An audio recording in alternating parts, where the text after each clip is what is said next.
Keinginan yang baik itu satu dengan berzikir kepada Allah, berfikir, ini zikir dan fikir atas apa yang dijanjikan oleh Allah.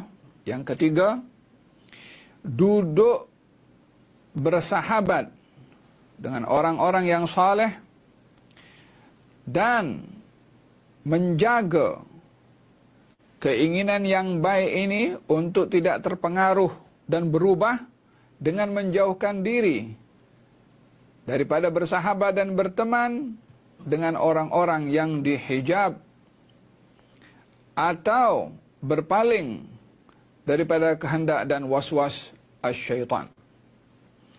Wa ijabatuhu bi an yubadira bil inabati ila Allah. Cara untuk merespon seruan daripada kehendak dan keinginan yang baik ini adalah dengan segera untuk melaksanakan amalan yang mendekatkan diri kepada Allah. Wa yasduq fil iqbal ala Allah, dan bersungguh-sungguh ketika beramal untuk Allah. Wala yatawana, jangan menunda. Wala yusawwif, wala yatawana, jangan mengakhir-akhirkan. Wala yusawwif, tidak menunda-nunda. Wala yatabata, tidak melambat-lambatkan. Wala yuakhir,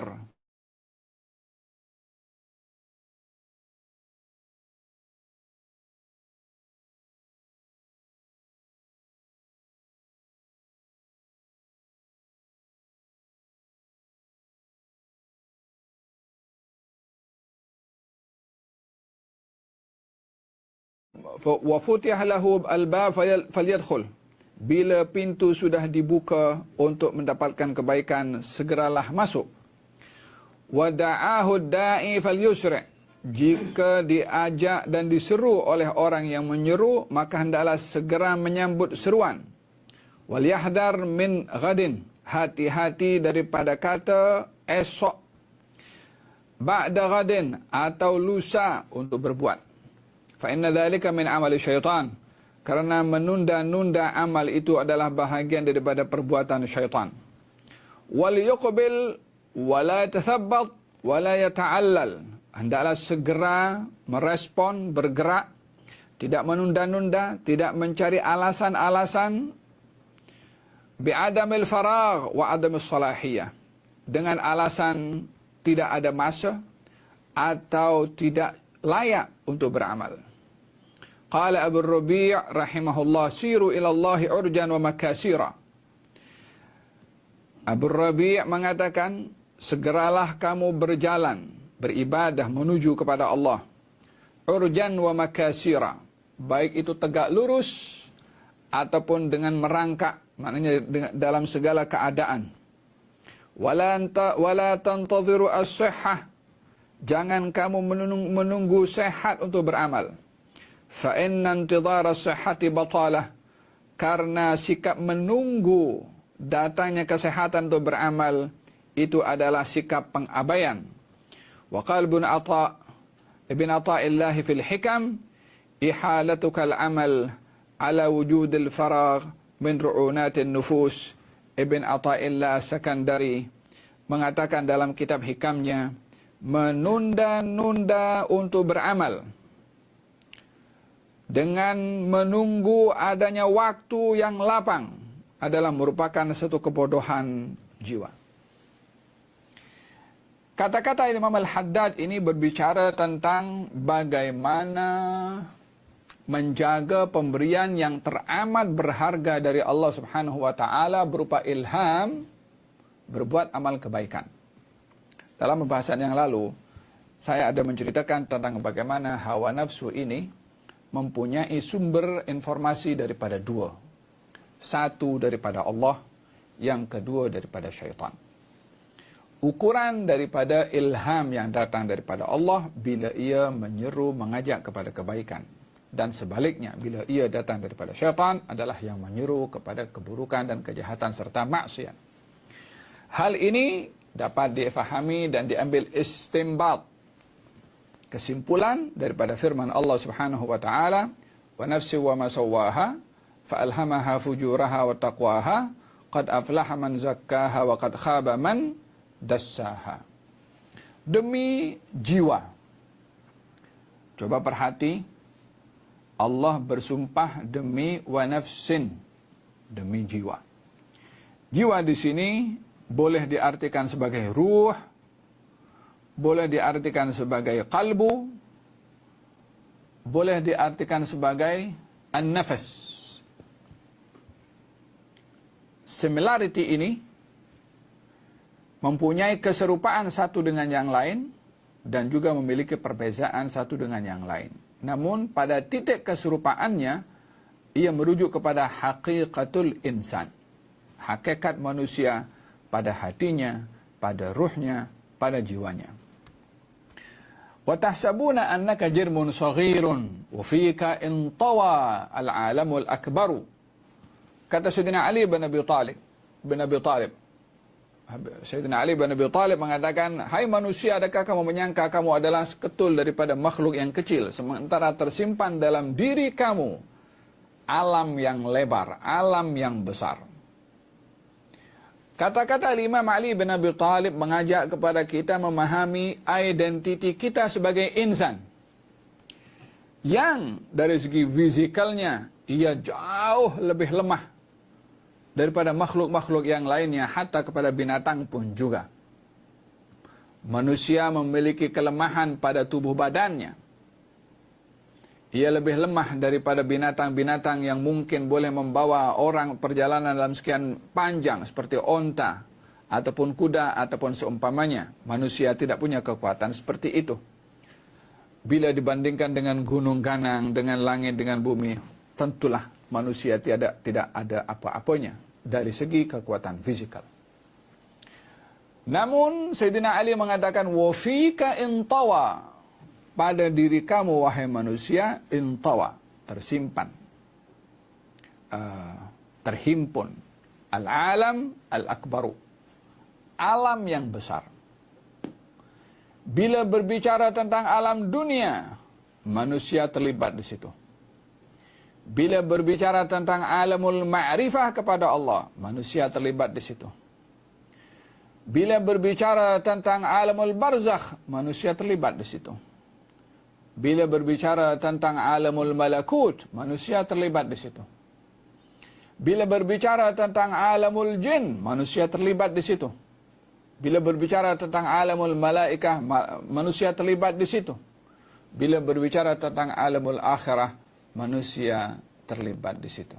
Sehingga semua alam ini ada penglibatan manusia.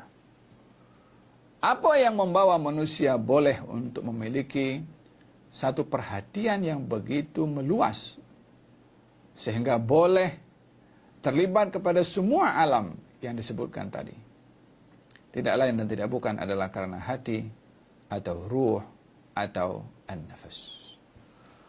Karena besarnya ini makna kepada nafsu, atau qalbu, atau ruh, Allah subhanahu wa ta'ala berfirman, "Yas'alunaka 'anir ruh, qulir ruhu min amri Rabbi wa ma utitum minal ilmi illa qalila." Mereka bertanya kepadamu, wahai Rasulullah Muhammad, tentang ruh. Katakan kepada mereka, ruh urusan Tuhanku. yakni ingin memberitahukan betapa pentingnya, betapa fokusnya kehidupan ini kepada ruh, sehingga menjadi perhatian Allah dalam segala-galanya pada manusia. Maka dikatakan ruh adalah urusan Tuhan aku. Dan sesungguhnya kamu diberi ilmu hanya sedikit. Kembali kepada pokok pembahasan bahwa an-nafsu atau ar-ruh atau al-qalbu yang menjadi sumber penerimaan ilham emma dari Allah, yang dengannya manusia akan naik pangkat dan darjat daripada nafsul lawama kepada nafsu, daripada nafsu ammara kepada nafsul lawama, kepada nafsul mulhama, kepada nafsul mutmainnah, kepada nafsu radiyah, kepada nafsu maradiyah, kepada nafsu al-kamilah. Seperti mana diuraikan oleh Imam Al-Ghazali, peringkat hawa nafsu dengan marhalah, dengan fasa-fasa yang saya sebutkan sebentar tadi. bila ia menerima ilham dari Allah Subhanahu wa taala dan juga merespon ilham tersebut. Ini yang disebutkan tadi oleh Imam Al-Haddad, macam mana merespon tentang ilham yang diberi kepada hawa nafsu atau kepada kalbu atau kepada ruh atau kepada hati. Namun sebaliknya, bila hawa nafsu ini menolak, ruh menolak, kalbu menolak ilham yang baik tadi, maka ia terbuka peluang untuk menerima ilham daripada syaitan, sehingga ia akan mencabar ketuhanan dan ingin diikuti seperti Allah yang mempunyai hak untuk diikuti, ingin menjadi Tuhan yang dipatuhi seperti Allah juga dipatuhi. Afara'aita man ittakhadha ilahahu hawahu wa adallahu ala ilmin. Tidakkah kamu melihat kepada orang yang menjadikan Tuhannya hawa nafsunya sendiri? Ada orang ingin menjadikan orang lain sebagai Tuhan. Ada orang ingin menjadikan dirinya untuk dirinya sebagai Tuhan. Inilah hawa nafsu jika tidak terdidik, jika tidak menerima ilham yang baik. Al-Imam Al-Haddad berkata, katanya hawa nafsu ini bila menerima ilham yang baik dari Allah, maka hendaklah bagi murid tadi yang mendapat ilham yang baik, kecenderungan yang baik, hendaklah ia berusaha untuk menjaga dan merespon keinginan yang baik itu yang ada pada diri kita. Kadang-kadang ada orang diberikan ilham oleh Allah Subhanahu wa taala untuk belajar, untuk menghadiri majlis, untuk bersedekah, untuk apapun saja bentuk keinginan yang baik. Maka kata Imam Al-Haddad, responlah, jagalah. Ya Imam, ya Abdullah, ya Haddad, macam mana kita nak jaga? Fataqwiyatuhu bidzikri lillah, untuk menjaga hati supaya terilhami dengan kebaikan, maka hendaklah dia melazimkan diri dengan zikrullah. Seakan-akan ingin digambarkan bahawa zikir kepada Allah yang akan membersihkan hati, sehingga dengan hati yang bersih akan tercurahkan ilham sentiasa dari Allah kepadanya. Yang kalau hati tidak dibersihkan dan tidak dijaga dengan zikir, ia akan menjadi kotor. Bila kotor, maka waswas syaitan yang akan masuk ke dalam hati seseorang. Oleh sebab itu dikatakan, wa nafsi wa ma sawwaha fa alhamaha fujuraha wa taqwaha qad aflaha man zakkaha wa qad khaba man dassaha. Demi jiwa, demi hati, demi ar-ruh dan zat yang menciptakannya, fa'alhamaha, maka ia mendapatkan ilham, fujuraha, hal-hal yang tidak baik, hal-hal yang maksiat, yang berpunca daripada keinginan hawa nafsu, wa taqwaha, hawa nafsu juga terbuka peluang untuk menerima ilham yang membawa kepada ketakwaan. Jadi dengan demikian Allah Subhanahu wa taala meletakkan kita punya diri, kita punya hawa nafsu, kita punya ruh terbuka untuk menerima dua ilham. Imma min Allah yang membawa kepada ketakwaan, atau daripada syaitan yang membawa kepada kefasikan atau kejahatan. Maka diberitahu oleh Allah Subhanahu wa taala, qad aflaha man zakkaha. Bertuah orang yang mensucikan hati dan jiwanya. Waqad khaba man dassaha, dan berugi orang yang mengotori hati dan jiwanya. Allah Subhanahu wa taala memberikan kepada kita pilihan untuk menjaga atau tidak. Allah Subhanahu wa taala memberikan amanah kepada kita untuk memelihara hati ini, ruh ini, atau tidak. Allah juga memberitahu implikasi bagi orang yang menjaga dan implikasi bagi orang yang tidak menjaga. Katanya, qad aflaha man zakkaha. Implikasi orang yang menjaga hati dan ruh, qad aflaha, akan bertuah, akan berjaya. Implikasi daripada orang yang tidak menjaga ruh, waqad khaba man dassaha, akan merugi orang yang mengotori hati dan jiwanya. Dinisbahkan orang yang membersihkan dan mengotori hatinya adalah orang Tuhan punya badan itu sendiri. Adakah mahu menerima apa yang di-offer oleh Allah Subhanahu wa taala, ataukah menolak dan menerima apa yang di-offer oleh syaitan? Dalam hal ini manusia mempunyai pilihan, dan manusia bukan makhluk yang tak punya pilihan seperti mana dikatakan oleh sebahagian kelompok. Menjadi soalan, adakah manusia ini mukhayyar atau musayyar? Adakah manusia ini punya pilihan mutlak tanpa sempadan? Ataukah manusia ini musayyar? Musayyar tak punya pilihan. Apa saja yang dibuat ada pihak lain yang memegang remote control. Sebahagian golongan orang mengatakan kan, kita ini makhluknya Allah, yang menciptakan kita Allah, yang menciptakan ilmu kita Allah, yang menciptakan segala-galanya, keinginan pun juga yang ada dalam tubuh badan adalah Allah Subhanahu wa taala. Jadi dengan begitu kita tak punya pilihan, apa saja yang kita lakukan dan kita buat, hakikatnya Allah lah yang membuat. Kita tak ubahnya macam robot. Sebahagian pula mengatakan, manusia ini setelah dicipta oleh Allah, Allah sudah lepas tangan daripada perbuatan manusia. Manusia punya kuasa mutlak untuk berbuat sendiri tanpa campur tangan daripada Allah. Inilah golongan yang dikatakan antara Jabariyah dan juga Qadariyah.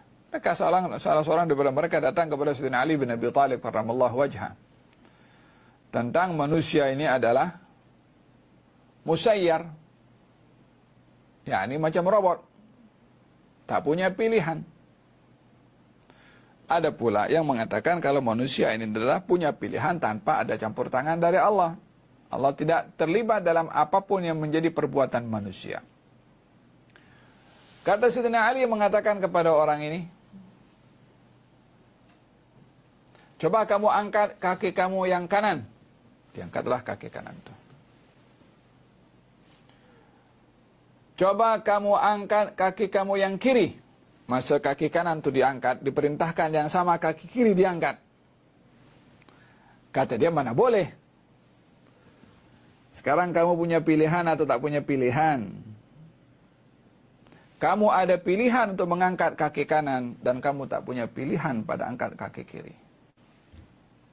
Dengan begitu manusia, bukanlah ia musayyar, seperti mana dikatakan, bukanlah juga ia muqaddar yang tak sama sekali tak ada ilham untuk melakukan apa yang ingin dilakukan daripada Allah Subhanahu wa taala berupa keinginan tadi. Dengan demikian manusia antara musayyar dan juga mukhayyar. Ada kalanya manusia tak punya pilihan. Contohnya kata mereka, kalau orang sudah menggigil, ya kan, bibir itu sudah bergerak sendirian, gigi pun bergerak sendirian, itu bukan pilihan dia, dah bergerak sendiri. Di sini dia ada tak punya pilihan. Kata Imam Abdullah bin Al-Haddad, untuk menjaga ruh, kalbu dan nafsu tadi adalah dengan zikir kepada Allah.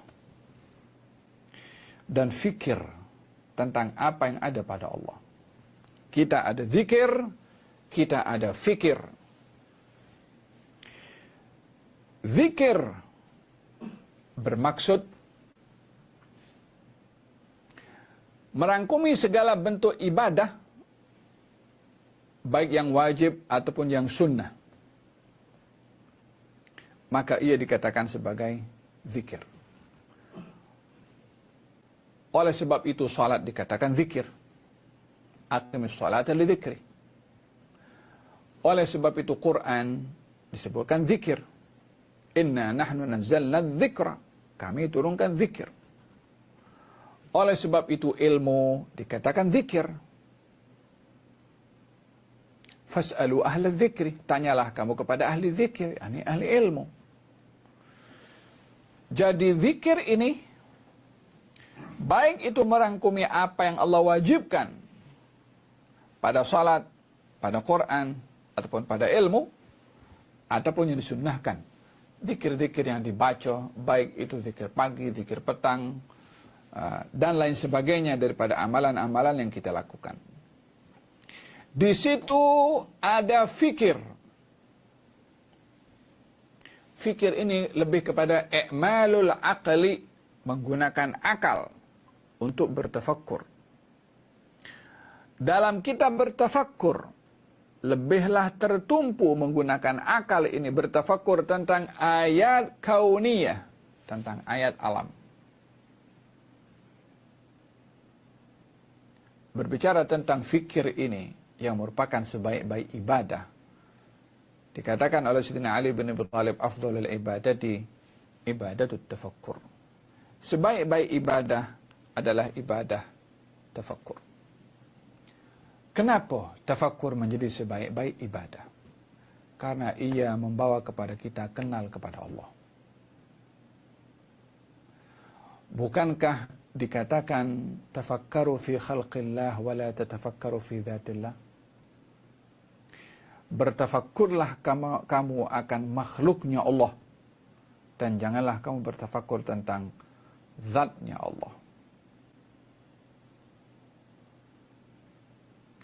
Bukankah di dalam Al-Quranul Karim banyak disebutkan tentang afala taqilun, afala tatafakkarun, tentang ayat, tidakkah kamu sepatutnya berakal, tidakkah sepatutnya kamu berfikir, tidakkah sepatutnya kamu bertadabbur akan Al-Quranul Karim.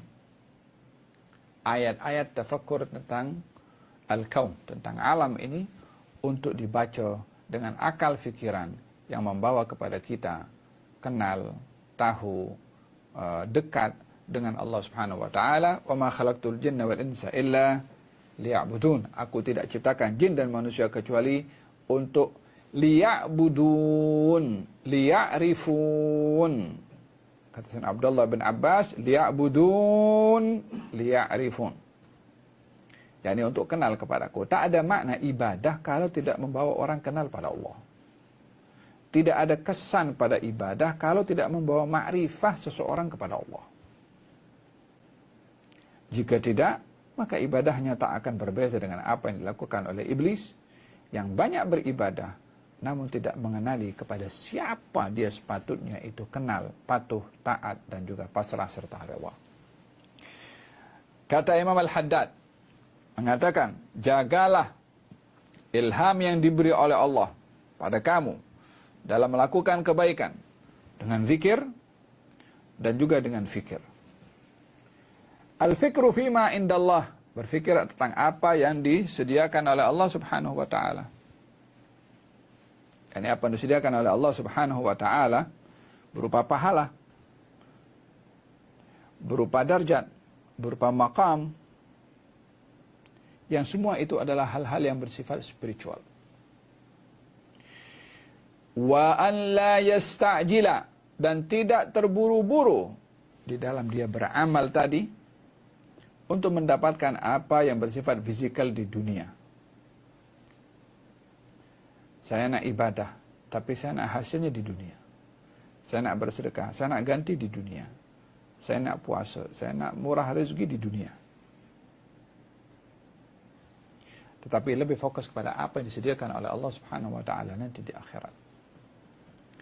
Karena di akhirat adalah lebih baik daripada apa yang diberikan oleh Allah di dunia. Untuk menjaga ilham tadi dengan zikir dan juga fikir. Yang ketiga dengan mujalasah, dengan duduk dengan ahlillah. Duduk dengan orang-orang yang dekat dengan Allah. Pepatah mengatakan manjalas janas. Siapa orang yang duduk dengan seseorang, dia akan menjiwai perangai dan sifat orang tersebut. Al-mar'u ala dini khalili falyanzur ahadukum man yukhalil. Seseorang itu akan berada pada sikap temannya, maka hendaklah dia memastikan dengan siapa ia berteman. Demikian sabda Rasulullah SAW. Baginda bersabda, perumpamaan orang berteman dengan orang yang baik umpama dia pergi kedai minyak wangi. Kalau dia tak dapat minyak wanginya, dia dapat wanginya sahaja. Bau wangi boleh dapat. Orang yang dia berteman dengan teman tidak baik, umpama orang pergi ke kedai welding, kalau tidak terkena percikan api, maka dia terkena kotornya. Perumpamaan ini menggambarkan bahwasanya perangai itu menular. Bukan hanya penyakit flu menular, perangai pun menular. Makanya kata Nabi, perhatikan dengan siapa kamu berteman. Al-Imam Al-Haddad memberikan untuk menjaga ini ilham, ini pemberian, adalah dengan berzikir, dengan berfikir, dan juga dengan memilih teman. Teman di zaman kita sekarang ada teman berbicara dan teman tidak berbicara. Ini juga bahagian daripada teman. Tergantung kepada kita bagaimana menggunakan ini. Alat-alat teknologi, lebih-lebih lagi sekarang dengan adanya ChatGPT, dengan adanya AI, dengan adanya game, dengan adanya macam-macam tawaran di dunia maya ini yang menjadikan ia menjadi teman setia kepada sebahagian orang lebih daripada ia berteman dengan orang yang terdekat, mungkin pasangannya atau mungkin orang tuanya ataupun dengan sesiapapun teman-teman di sekolahnya. Lebih memilih untuk berteman dengan alat-alat teknologi, seronok dengannya berbandingkan dengan ia bersahabat dengan teman-teman yang baik daripada orang-orang yang saleh. Imam Al-Haddad kuncinya mengatakan untuk menjaga ini ilham adalah dengan berteman dengan orang-orang yang baik. Dan hati-hati.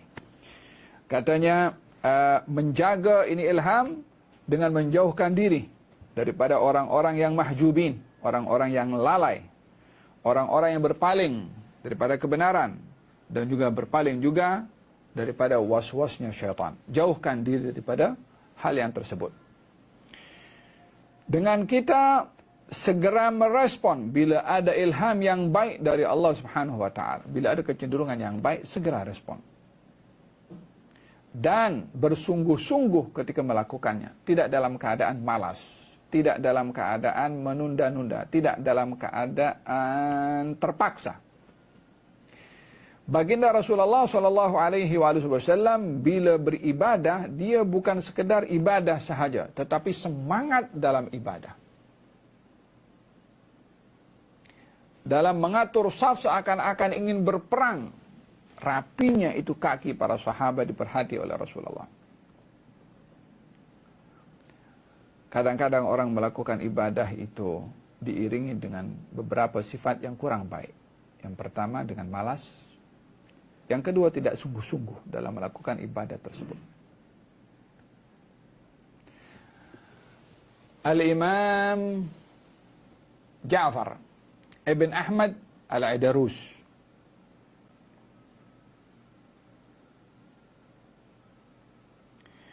bagi yang mengingat dan mengetahui Al-Habib Ali bin Ja'far Batu Fahad, ayahnya bernama Ja'far bin Ahmad. Katanya bila ia berzikir kepada Allah Subhanahu wa taala, mula daripada jumlah yang yang rendah, katalah 100. Kemudian dia berzikir kepada Allah Subhanahu wa taala. Dalam berzikir kepada Allah sudah sampai angka 90, dia pun seronok. Tasbih sekejap lagi dah nak habis. Kemudian dia beritahu kepada dirinya, hai hawa nafsu, engkau seronok ke nak berhenti daripada beribadah berzikir ini? Tambah 1000. Dihukum hawa nafsunya. Karena seronok selesai beribadah, sebagai tanda malas untuk beribadah, maka dihukum hawa nafsu ini untuk lebih berat dia berbuat. Awalnya daripada 100 menjadi 1000.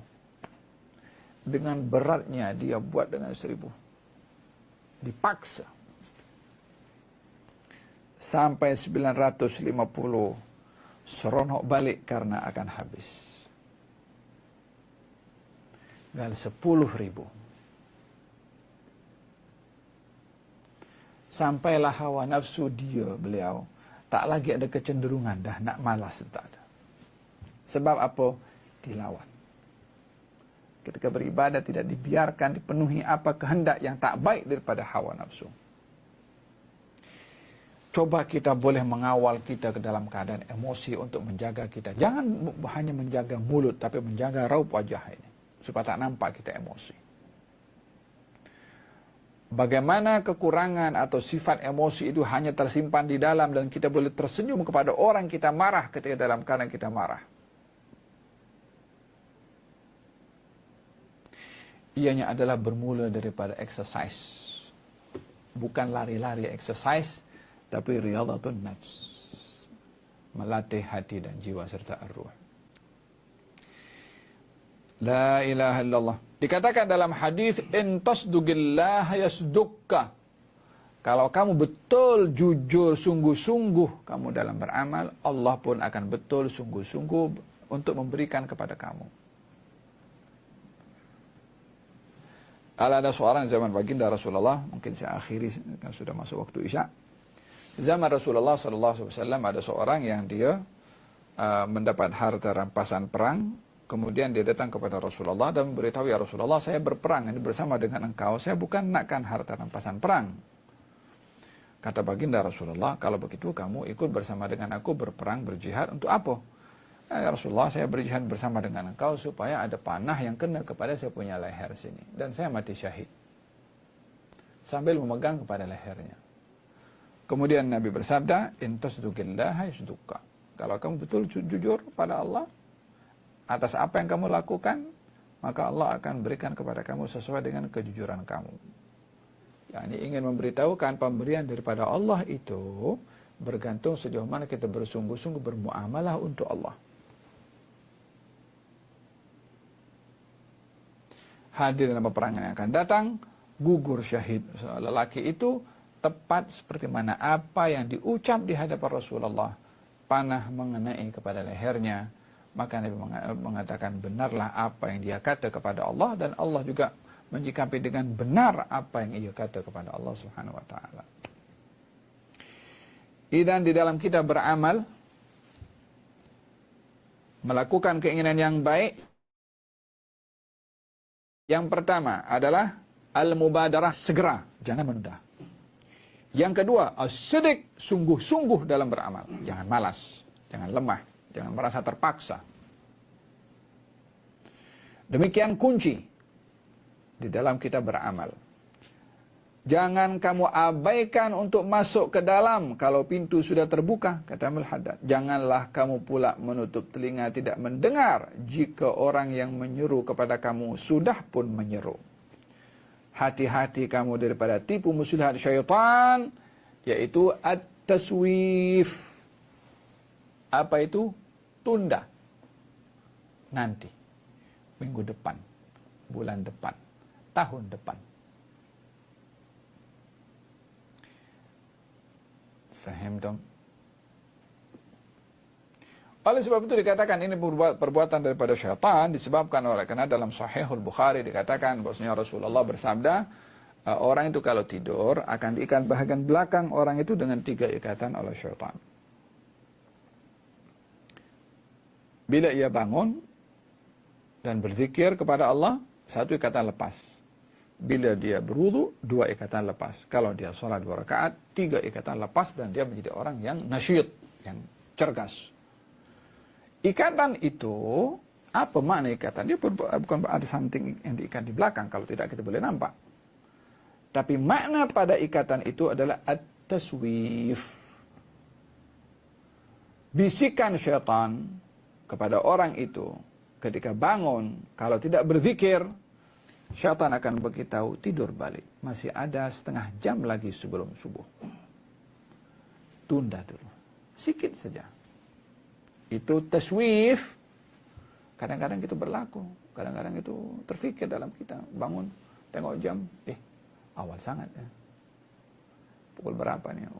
Subuh pukul 5.57 kah?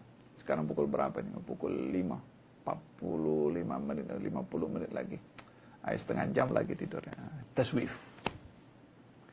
Bila dah dikejutkan kita pukul 5, bangun pukul 5.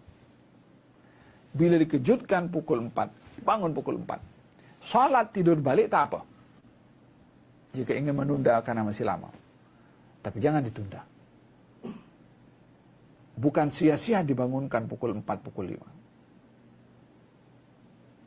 5. Dan jangan menunda bila terbuka peluang untuk berzikir atau untuk beribadah kepada Allah Subhanahu wa ta'ala. Kata Imam Al-Haddad, bila datang seruan itu, ilham itu datang, segera respon dan sungguh-sungguh kita berbuat, dan jangan sampai ada at-taswif, menunda-nunda. Kata Abu Rabi mengatakan, berjalanlah kamu kepada Allah, yakni beribadahlah kamu kepada Allah, urjan wa makasira, yakni beribadahlah dalam situasi apapun juga. Kalau kamu sungguh-sungguh dalam beramal, itu terbaik. Tapi bila tidak boleh sungguh-sungguh dalam beramal, tetaplah beramal, walaupun tidak sungguh-sungguh, untuk menuju kepada sungguh-sungguh dalam beramal. Jangan sampai, kalau dah malas tak payah beramal. Syaitan akan katakan macam tu. Urjan, maknanya sungguh-sungguh. Makasira, walaupun dalam keadaan merangkak, tetap beribadah dengan tujuan untuk bersungguh-sungguh. Jangan kamu menunggu sehat untuk beramal. Yani dalam keadaan sakit, saya tunggu saya sehat untuk beramal. La, hatta sakit kita beramal. Itu makasir. Kita lemah, kita tak mampu beribadah seperti mana orang-orang yang sehat. Tetap beribadah juga, walaupun dalam keadaan lemah. Jangan menunggu kepada sehat, karena menunggu datangnya sehat, ia adalah bagian pengabaian daripada meraih pahala. Siapa yang boleh jamin akan sehat pada sakit Anda, kalau tidak diambil peluang beribadah pada saat dalam keadaan sakit? Akhiran dikatakan oleh Imam Ibn Attallah Sekandari adalah sikap menunda dalam beramal adalah sifat daripada kebodohan jiwa. Kita berdoa kepada Allah, mudah-mudahan Allah Subhanahu wa ta'ala tanamkan dalam kita punya hati dan jiwa himmah. Kata pepatah mengatakan, himmatur rijal tahuzzul jibal. Semangatnya orang yang sungguh-sungguh, gunung pun boleh goyang. Ini bukanlah secara hakikatnya, tapi punyalah semangat yang tinggi. Semoga Allah memberikan kepada kita semangat yang tinggi, istiqamah dalam kita punya semangat tersebut, dan Allah Subhanahu wa ta'ala sentiasa memberikan kepada kita ilham yang baik, dijaga, dibantu oleh Allah untuk menjaga ilham tersebut dengan zikir, dengan fikir, dengan bergaul, berteman dengan orang-orang yang baik. Dan mudah-mudahan Allah lindungi kita daripada lalai, Allah lindungi kita daripada ghaflah, Allah lindungi kita daripada teman-teman yang tidak baik atau daripada tipu muslihat syaitan. Birahmatika arhamar rahimin. Semoga mereka yang hadir dalam majlis ini diberkati oleh Allah Subhanahu wa ta'ala, dibersihkan hatinya dan jiwanya. Allahumma ati nufusana taqwaha wa zakkiha anta khairu man zakkaha anta waliyuha wa maulaha. Wa sallallahu alaihi wasallam Muhammadin wa ala alihi wasallam. Alhamdulillahi rabbil alamin. Bisir al-Fatiha ila hadrat an-nabi Muhammad sallallahu alaihi wasallam. Al-Fatiha. Bismillahirrahmanirrahim. Alhamdulillahi rabbil alamin. Ar-rahmanir-rahim. Maliki yawmiddin. Iyyaka na'budu wa iyyaka nasta'in. Shiratal mustaqim. Shiratal ladzina an'amta 'alaihim ghairil maghdubi 'alaihim waladdallin. Rabbana taqabbal minna innaka antas samiul 'alim wa tub 'alaina innaka at-tawwabur rahim. Da'wahum fiha subhanakallahumma wa bihamdika wa akhiru da'wahum alhamdulillahi rabbil alamin. Taqabbalallahu minna.